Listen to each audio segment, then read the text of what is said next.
Hi, good evening mga anak apo. Kamusta naman ang aking mga anak? Na-miss ko na kayo. Salamat sa ating taon. Matapos naman mga anak, di ba? Mga anak apo. Matapos na naman ang taon 2023. Ngayon naman 2024. Mga anak, hingiin natin sa Panginoon na pagpalain tayo sa 2024 na wala ng mga sagabal sa mundong ito. Kaya maawaan tayo at mahagabagan ng ating Panginoon na tayo ay bigyan niya ng kapayapaan ng ating mundo, mga anak apo. Ito lagi natin hingiin sa Panginoon natin na pagpalain niya ang ating lugar o iba man mga bansa rin. Pagpalain nawa ng Panginoon. Mga anak apo, ngayon i-share ko sa inyo itong ang hiwaga ng pantaong buhay.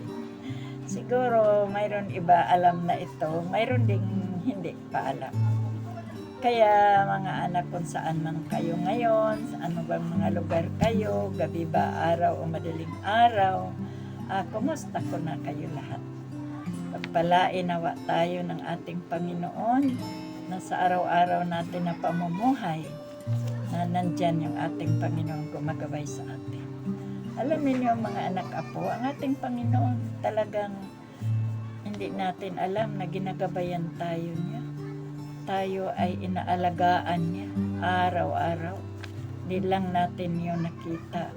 Pero maramdaman natin na ang Panginoon ay gumagabay sa atin. Nag-ayos siya sa lahat ng mga bagay. Ano mang mayroon tayong mga sitwasyon, hindi tayo pinabayaan ng ating Panginoon. Kaya mga anak apo, i-share ko sa inyo itong hiwaga ng pantaong buhay. Sa English naman, Mystery of Human Life.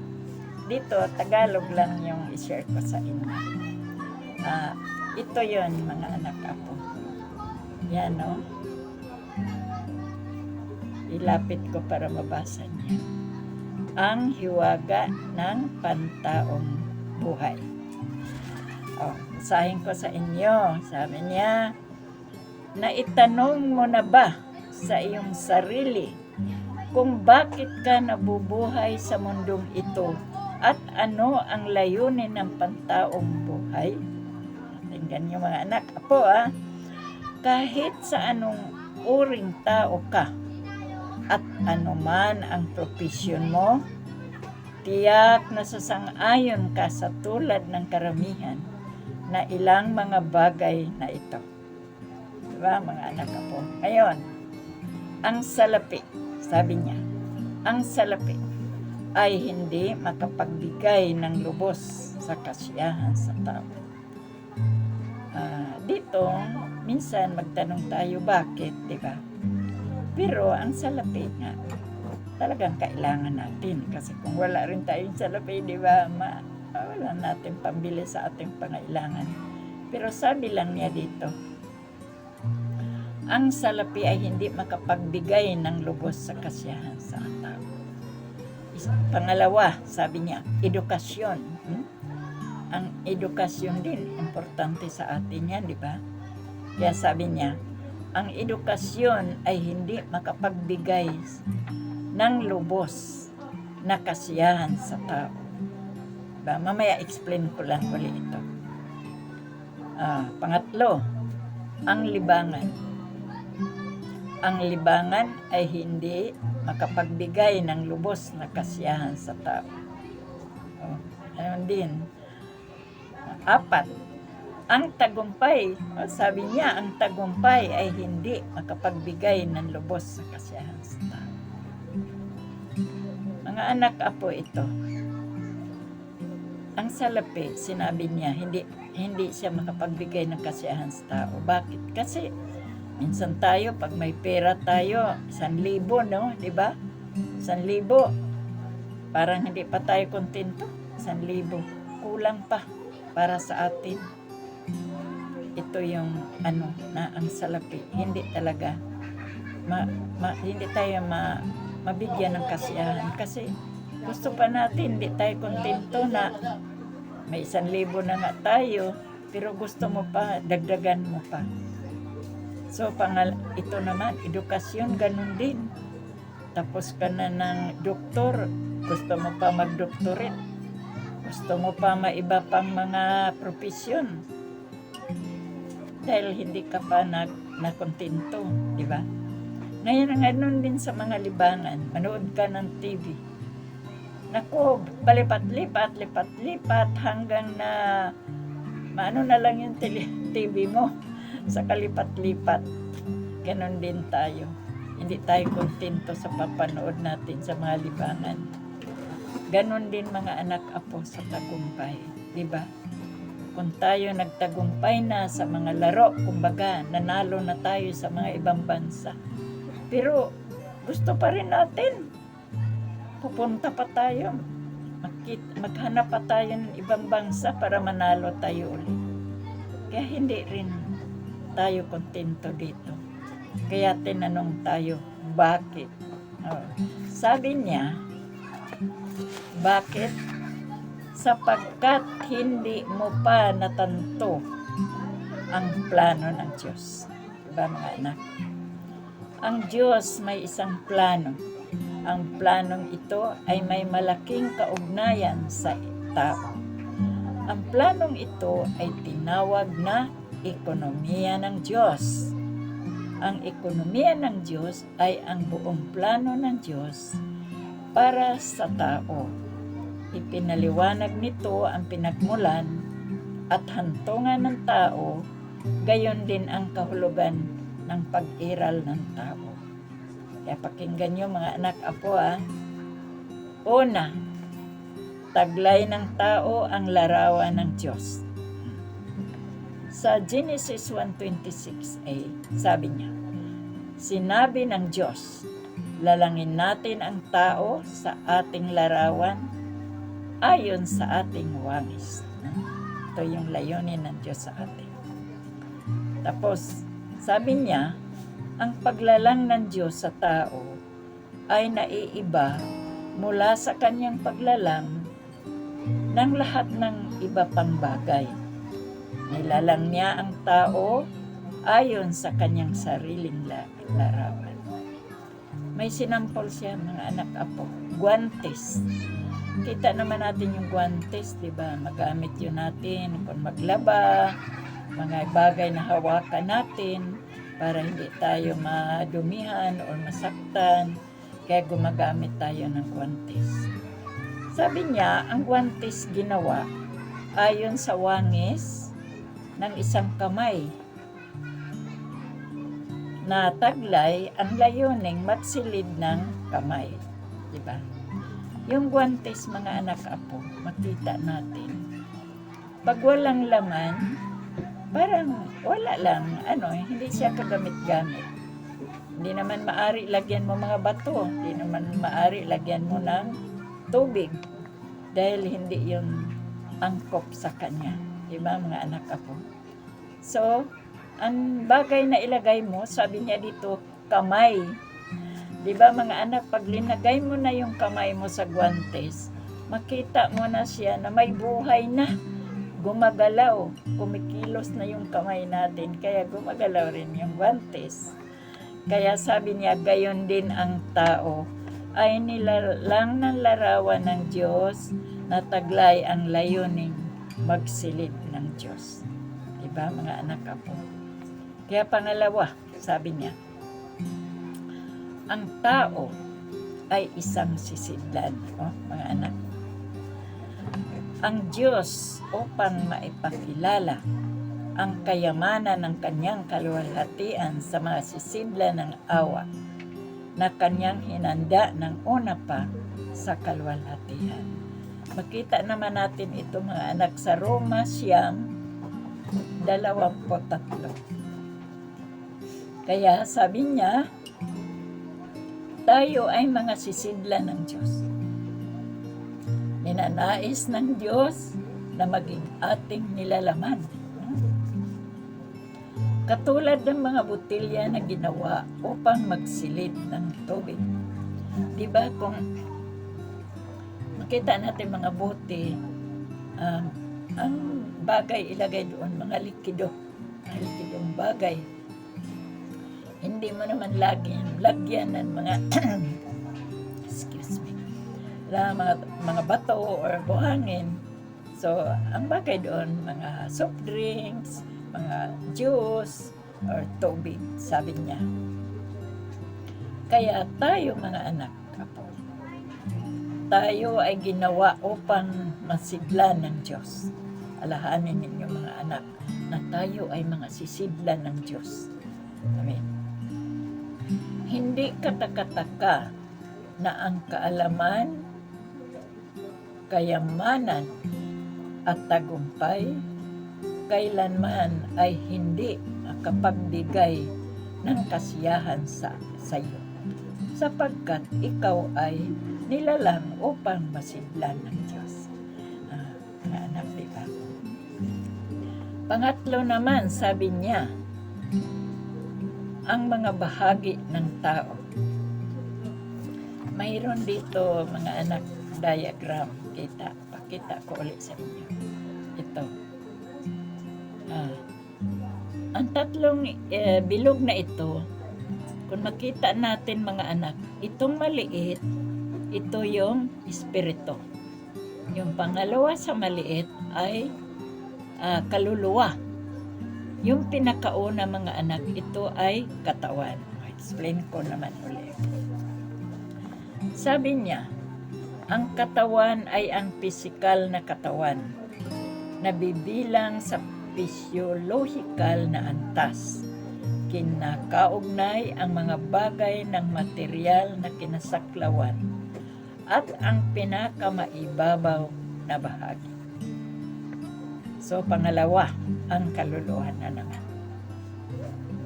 Sabi niya, ang kaluluwa ay ang pang-isip na kakayahan nabibilang sa isip at isang higit na malalim na bahagi. Sabi niya. Yung ay isang isip ng kakayahan nabibilang sa psikolohikal na antas na kinaugnay ang mga bagay na saklaw ng isip at isang higit na malalim na bahagi. So, yung maliit, yung pinakita ko sa inyo sa diagram, pinakamaliit na bilog, ito yung ating espiritu, mga anak ko. Sabi niya, ang espiritu ay ang pinakamalalim na bahagi ng tao. Nabibilang sa espiritual na antas at kinakaugnay ang mga bagay ng Diyos. Diba mga anak, makita mo, ipakita ko ulit. Yan. Yan. Tapos sabi niya, para sa mga suliranin ng katawan, pakinggan niyo mga anak ko, ang tao ay maaaring kumonsulta sa doktor. Para naman sa suliranin ng isip, ang tao ay maaaring sumangguni sa isang psychiatrist. Subalit, tangi lamang ang Diyos ang makapaglutas ng mga suliranin ng espiritu. Diba mga anak? Yung tatlong bahagi na pinakita ko sa iyo, ito yung mga katawan, kaluluwa, at espiritu. So makita mo na naman natin dito. Ito yung ekonomiya ng Diyos. Sabi niya. Ang ekonomiya ng Diyos. Ninanais ng Diyos na pumasok sa loob ng espiritu ng tao upang maging kanyang nilalaman at kanyang kasiyahan. Pero mga anak po, ito ang layunin ng pantaong pag-iral. Hindi ka linalang para lamang magsilid ng pagkain ng iyong tiyan o magsilid ng kaalaman ng inyong kaisipan. Bagkus ikaw ay nilalang upang masiglan ng Diyos sa iyong espiritu. Ito yung ekonomiya ng Diyos, mga anak. So, makita natin ngayon na mayroon na naman isang diagram dito. Pakita ko ulit, explain ko rin. Ayan, no? Kita yun, mga anak apo. Yan na, explain ko ulit. Ito. Ituro ko sa kamay ko. Ito, cross, ganyan, pababa. Ngayon, yung Diyos sa kalangitan na bumaba dito sa lupa na siya ay nagkatawang tao. Siya yung naipako sa cross. Alam na natin yon kung bakit siya naipako sa cross. Nung naipako siya sa cross, siya ay namatay. Nung namatay siya, di ba, mga anak ako, nabuhay na muli ang ating Panginoon. Na siya na yung espiritong nagbibigay buhay. Nung siya ay nabuhay na muli, na umakyat siya sa kalangitan, na handa na pumasok sa espiritu ng tao. Ito na yung mga anak. Oh. Ito, handa na siya pumasok sa espiritu ng tao, di ba? Ito yung maliit na bilog. Ito yung ating espiritu. So, pinakita sa atin na ang ating Panginoon na handa na siya, inabuhay na muli na siya ay espiritong nagbibigay buhay, na siya na handa na pumasok sa ating espiritu. So, ito na. Makita na naman natin sa Roma 10:9, sabi niya. Kasi sabi nga dito nga, anak, ano ang kailangan mong gawin ngayon na nakita mo na yung Diyos na handa nang pumasok sa iyong espiritu? Pinakita naman sa atin sa Roma 10:9. Kung iyong ipapahayag, iyong bibig, Panginoong Hesus, ay sumampalataya ka sa iyong puso na binangon siya ng Diyos mula sa mga patay, ay maliligtas ka. Diba, mga anak? Apo, tayo pala ay maliligtas. Dito mayroon siyang panalangin. Ito yung ating mga panalangin. Sabi natin, Panginoong Hesus, ngayon, ito yung ating panalangin sa ating Panginoon. Panginoong Hesus, ako ay isang makasalanan. Kailangan kita pumasok ka sa aking espiritu. Alisin mo ang aking kasalanan. Puspusin mo ako upang mataglay ko ang buhay ng Diyos. Tinatanggap kita ngayon bilang aking tagapagligtas at buhay. Ibibigay ko ang aking sarili sa iyo. Nihiling ko na iyo sa pangalan. Amen. Ayan, ito yung ating panalangin sa ating Panginoon, mga anak apo, na ang ating Panginoon ay handa nang pumasok siya sa ating espiritu. Kailangan talaga, mayroon tayong gagawin ito, mga anak apo. Kung alam ninyo, yung mga may mag-preach ng gospel sa inyo, na sinasabi nila, kailangan tayo mabautismuhan. Diba kung makita natin yung ating Panginoon na habang nagbautismo sa River of Jordan, nakita natin yun, na may kalapati na bumaba, ang nabautismuhan yung anak, sabi ng ama, ito yung kinalulugdan kong anak, diba? Ito yung ganun na tayo. Kung tayo mabautismuhan, mga anak apo, tayo ay matanggap natin yung ating Panginoon. Na yung pagtanggap natin ng Panginoon na siya na ay pumasok na sa ating espiritu. Na siya na yung espiritong nagbibigay buhay para sa atin. Diba, mga anak apo? Yung pagbautismo naman, ito mga anak, ito ay pagtanggap natin na kailangan tayo sa ating pananampalataya na magkaroon tayo ng bautismo upang tayo ay maging mga anak ng Diyos. Kasi isilang na muli tayo. Isilang na muli itong yung paglubog sa tubig, immersion. Immerse tayo, di ba? Ilubog tayo sa tubig. Pero kailangan malalaman natin kung yung paglubog sa tubig, kung saan ka ipasok. Tandaan ninyo yan, na ang kailangan mo, ipasok ka sa Ama, Anak, at Espiritu. So ito yung mga anak, kung mabautismo ka. Makita natin na kung tayo ay ipinanganak na muli ng ating Panginoon, tayo na yung mga anak ng Diyos. Hindi na tayo mga illegitimate, hindi na tayo mga ampon. Tayo ay tunay na anak ng Diyos. Dahil tayo ay kanyang isinilang na muli sa pangalan ng anak, Ama, Anak, at Espiritu. Di ba mga anak ako? Ang ganda pakinggan kung tayo ay tinawag na mga anak ng Diyos, di ba? Kaya ituloy ko muna yung explanation dito. Yung dito na, ito yung mga anak. Yung makita natin na ito. Ito yung Diyos. Ito yung Diyos ito. Sa kalangitan na, bumaba sa lupa, nagkataon tao, ang nangyari, naipako siya sa krus, di ba? Alam na natin kung bakit siya naipako sa krus. Dahil tinubos niya tayo sa ating mga kasalanan.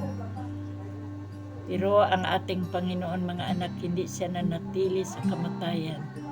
Siya ay nabuhay na muli, na umakyat sa kalangitan, na bumalik dito, na handa na pumasok sa ating espiritu. Ito na yung mga anak. Dito, akyat na siya sa kalangitan. Ito yung espiritu ng Diyos na handa nang pumasok sa ating mga espiritu. Diba mga anak? Ang ganda pakinggan. Pinagpala tayo mga anak kasi yung Diyos mismo na gusto nang pumasok sa ating espiritu dito sa loob natin. Kasi ito yung tahanan niya. Nananahan dito ang Diyos sa ating espiritu, mga anak apo. Kaya ito yung kaya tayo nabigyan ng buhay, yung mga patay natin noon na mga espiritu.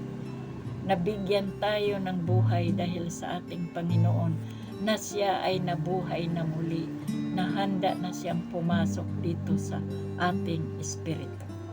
So pinakita ko na sa inyo kanina kung ano ba yung espiritu. Diba?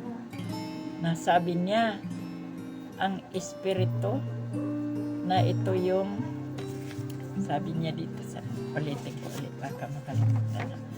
Yung espiritu ay ang pinakamalalim na bahagi ng tao na bibilang sa espiritual na antas at kinakaugnay ang mga bagay ng Diyos. Ito yung mga anak. Diba? Ito. Yan. Siguro mabasa ninyo yan. Ito. Yan o.